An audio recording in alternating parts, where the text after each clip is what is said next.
विश्वास नहीं होता कि तुम कृष्ण पुत्र हो। नहीं हूं मैं, नहीं उस छलिया का पुत्र। वो केवल मेरे लिए एक छलिया है, केवल एक छलिया। सांप!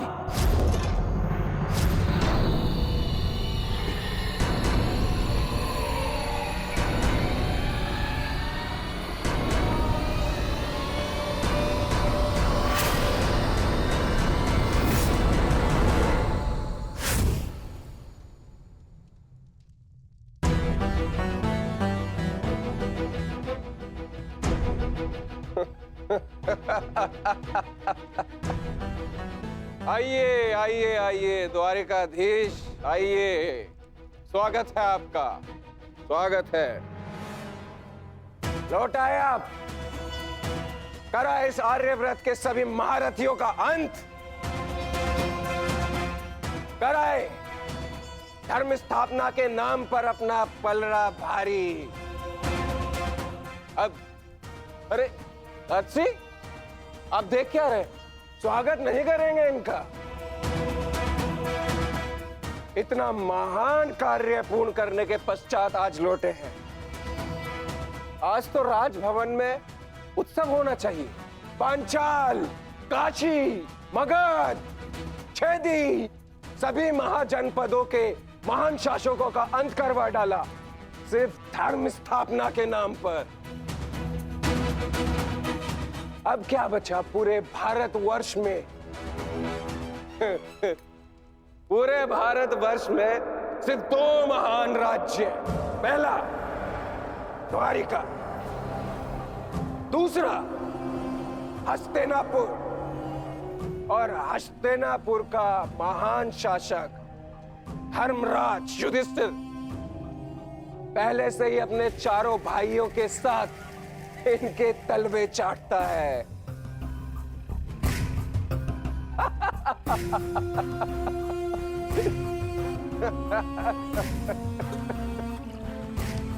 बधाई हो, बधाई हो वासुदेव, बधाई हो। आप अपने उद्देश्य में सफल हुए। जीत गया द्वारिका महाभारत। परंतु आपने भी मूल्य कुछ कम नहीं चुकाया। हमारी 7 औक्षणी सेना का अंत करवा दिया। क्या मिला आपको हमारे वीर सैनिकों का अंत करवा कर? क्यों किया आपने?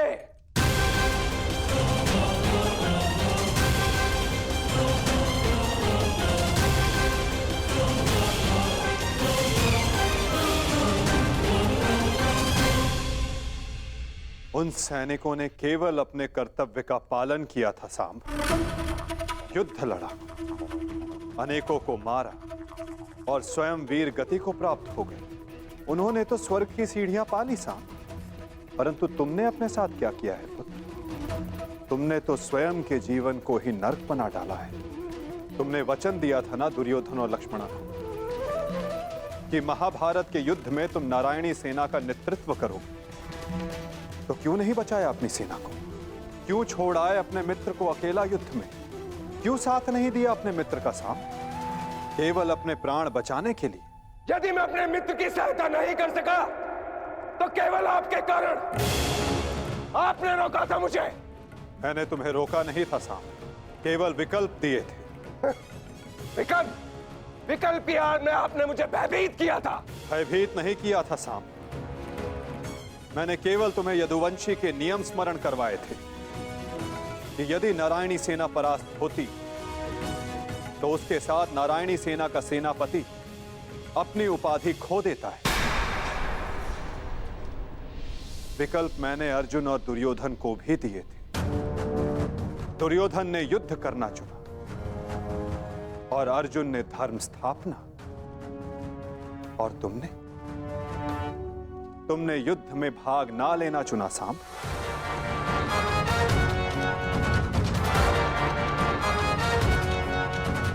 कदाचित यदि तुमने अपने मित्र वीर ऋषसेन को उस युद्ध में प्रदर्शन करते देखा होता तब तुम्हें ज्ञात होता कि वीरता की वास्तविक परिभाषा क्या होती है साहब।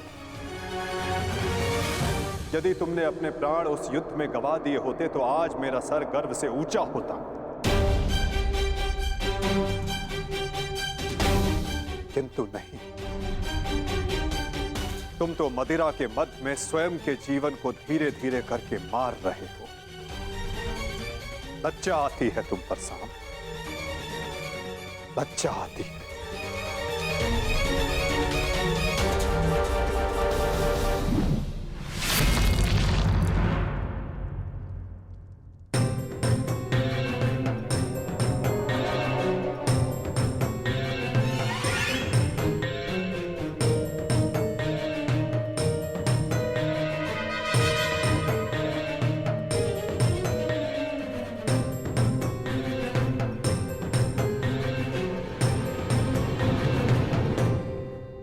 प्रणिपात पिताश्री।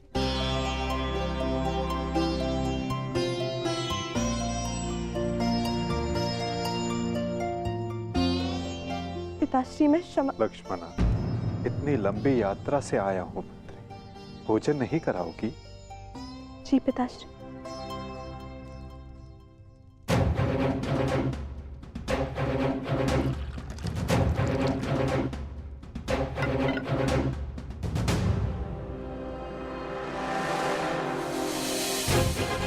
तुमने वचन दिया था ना दुर्योधन और लक्ष्मण कि महाभारत के युद्ध में तुम नारायणी सेना का नेतृत्व करो। क्यों छोड़ आए अपने मित्र को अकेला युद्ध में? क्यों साथ नहीं दिया अपने मित्र का साथ? केवल अपने प्राण बचाने के लिए। यदि तुमने अपने प्राण उस युद्ध में गवा दिए होते तो आज मेरा सर गर्व से ऊंचा होता। लज्जा आती है तुम पर साम, लज्जा आती है। अपने क्रोध को शांत करो साम। कैसे करूं मैं खुद को शांत? पिता होकर सदैव मेरा मस्तक दूसरों के सामने झुकाता है, और आज भी तो यही किया उन्होंने। लाओ, मुझे दो मित्र।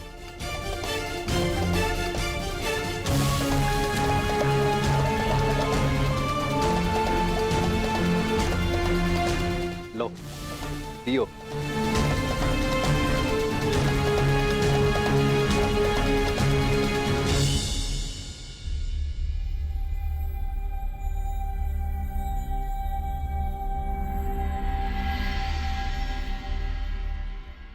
भोजन आराम कीजिए पिताश्री।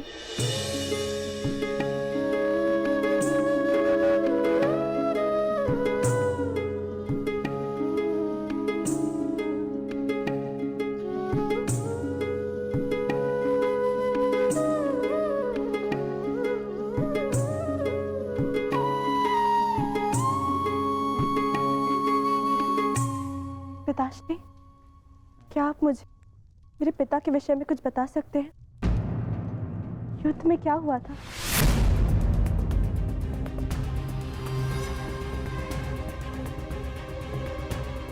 निसंदेह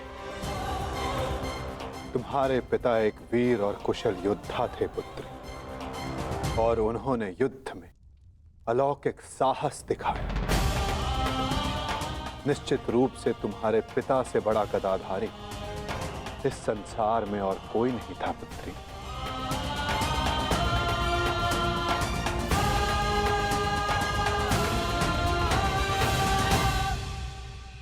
यदि ये सत्य है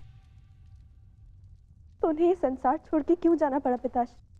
हमारे कर्म और हमारे चयन हमारी नियति निर्धारित करते हैं। कुछ भावों में और कुछ वस्तुओं में अधर्म का वास होता है।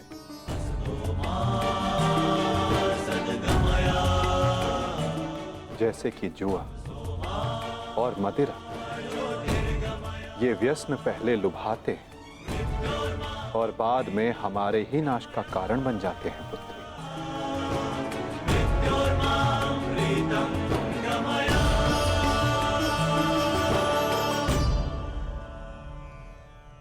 लो मित्र, पियो।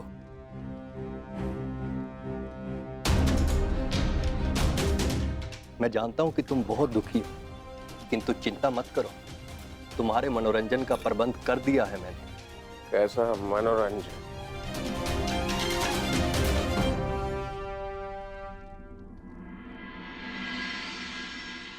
लक्ष्मणा, सदैव स्मरण रखना पुत्री, जब जब मनुष्य पर मद और जुए का प्रभाव बढ़ेगा, तब तब वो अपने पग अपने पतन की ओर बढ़ाएगा। संभल कर मित्र, आज का विनोद तुम्हारे मन की सारी कड़वाहट बाहर कर ले जाएगा। एक मद्दांध व्यक्ति सबसे पहले अपने बड़ों का आदर करना भूलता है, उनका अपमान करता है, उनका उपहास बनाता है और उसके पश्चात वहीं से उसका अंत।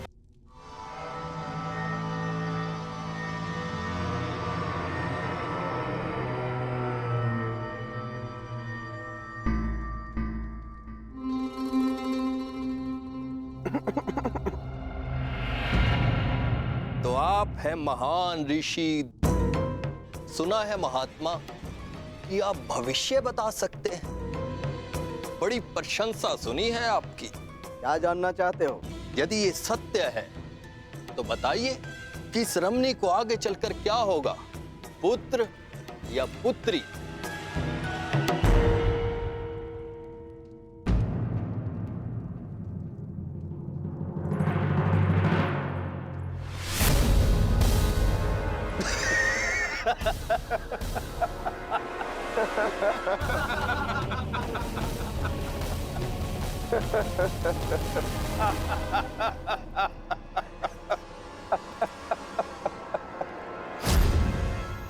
और समय बताना मत भूलिएगा महाराज। यदि आपकी भविष्यवाणी सत्य नहीं हुई तो आप अपनी बाकी की तपस्या हमारी बंदी गृह में पूर्ण करेंगे।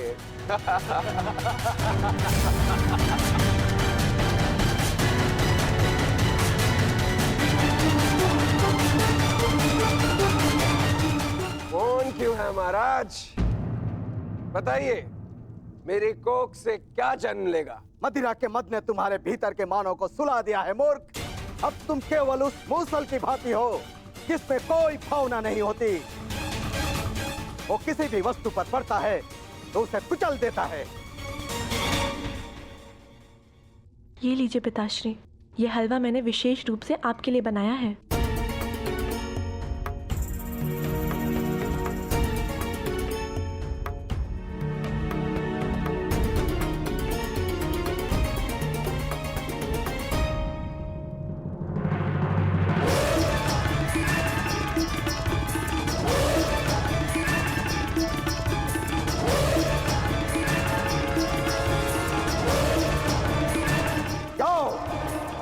ठीक 1 सप्ताह के पश्चात तुम्हारे पेट से मूसल ही उत्पन्न होगा जो तुम्हारे वंश के विनाश का कारण बनेगा।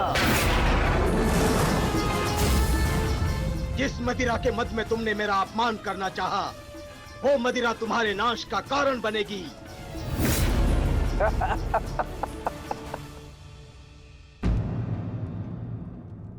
क्या हुआ पिताश्री? आप रुक क्यों गए? क्योंकि जिसे रुकना चाहिए था वो नहीं। लगता है तुम्हें हमारे बंदी गृह के दर्शन करने की उत्सुकता कुछ अधिक है, इसलिए तुमने हमारा अपमान करने का दुस्साहस किया। पहले वासुदेव और अभी तुम। मैं तुम्हें जीवित नहीं छोड़ूंगा।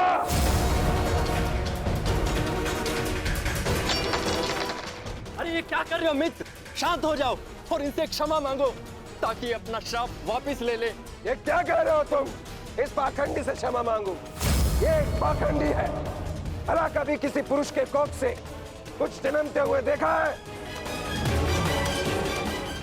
ऐसे ढोंगी साधु से डरने की कोई आवश्यकता नहीं।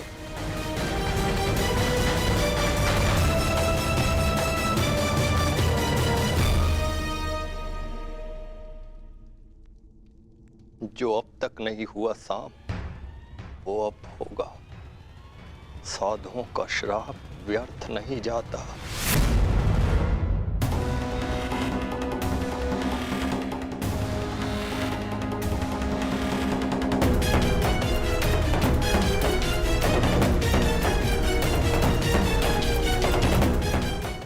क्षमा करना पुत्री।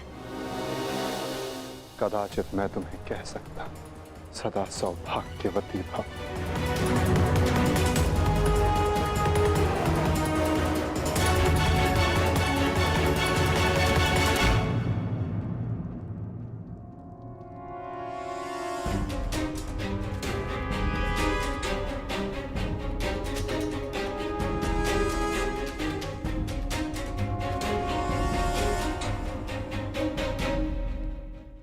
एक साधु का उपहास उड़ाना और उन पर प्रहार करने का प्रयास करना क्षमा के योग्य नहीं है सांब। आपने तो सृष्टि के सभी महारथियों और अनेकों सैनिकों का वध करवाया, क्या वो क्षमा के योग्य है?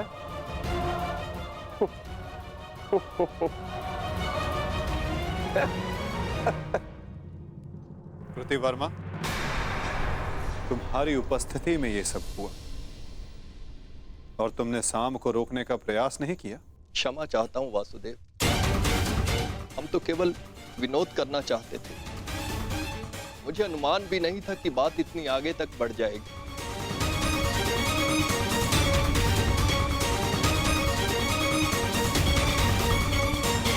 कितना समय? 7 दिन।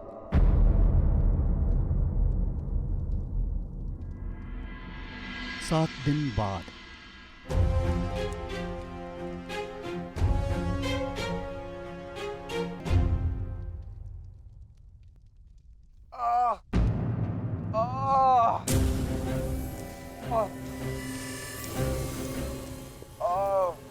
सहायता करो मित्र, मेरी सहायता करो, अत्यधिक पीड़ा हो रही है। कैसी पीड़ा हो रही है तुम्हें? लगता है उस साधु का श्राप मुझे लग गया है। आज 7वां दिन है और ये देखो मेरे पेट में अत्यधिक पीड़ा हो रही है। जाओ, आज से ठीक 1 सप्ताह के पश्चात तुम्हारे पेट से मूसल ही उत्पन्न होगा, जो तुम्हारे वंश के विनाश का कारण बनेगा। साधु का श्राप मुझे लग गया है। आज 7वां दिन है और ये देखो मेरे पेट में अत्यधिक पीड़ा हो रही है। जाओ, आज से ठीक 1 सप्ताह के पश्चात तुम्हारे पेट से मूसल ही उत्पन्न होगा, जो तुम्हारे वंश के विनाश का कारण बनेगा। इस पीड़ा से मुझे मुक्त करो मित्र, मुक्त करो।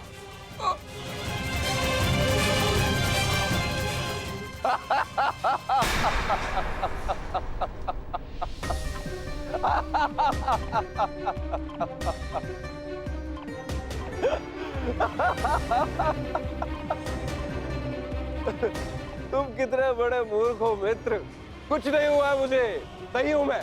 कहा था ना मैं, वो साधु एकदम पाखंडी है।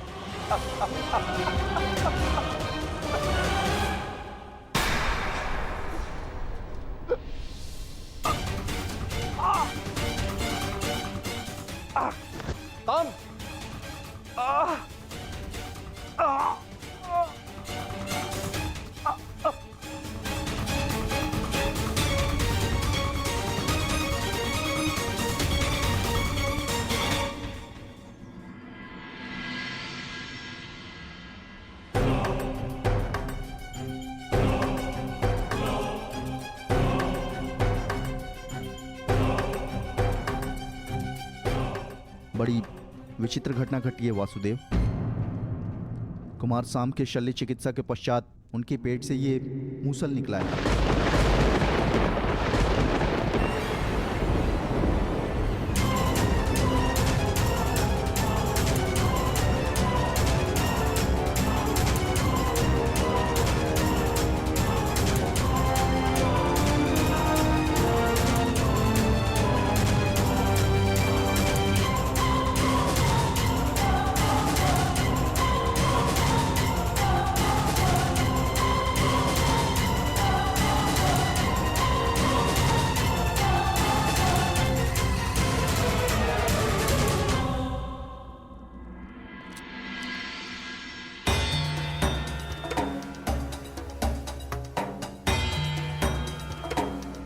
कुमार अब स्वस्थ हैं बलभद्र।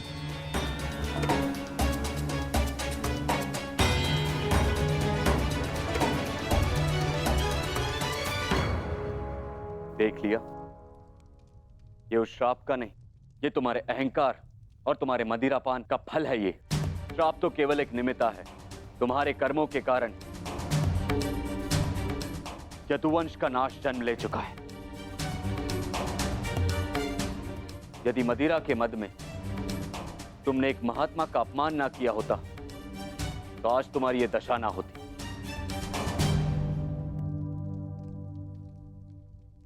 अब कुछ नहीं हो सकता था। मनुष्य को अपने कर्मों का फल मिलता ही है, परंतु एक के कर्मों का फल पूरा वंश भुगते, ये नीति नहीं है। यदि अनाज के पौधों के बीज में घुन लग जाए तो वो सारी फसल नष्ट कर देते हैं दाऊ। नहीं कान्हा, मैं सांप की मूर्खता का फल समस्त द्वारका को नहीं भुगतने दूंगा।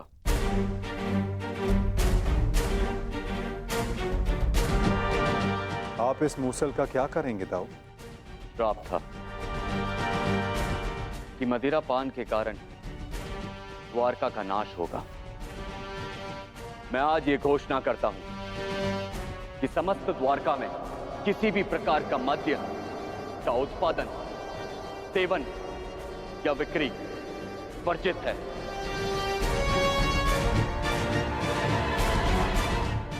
और रही बात इस मूसल की, तो इसका उपाय है मेरे पास।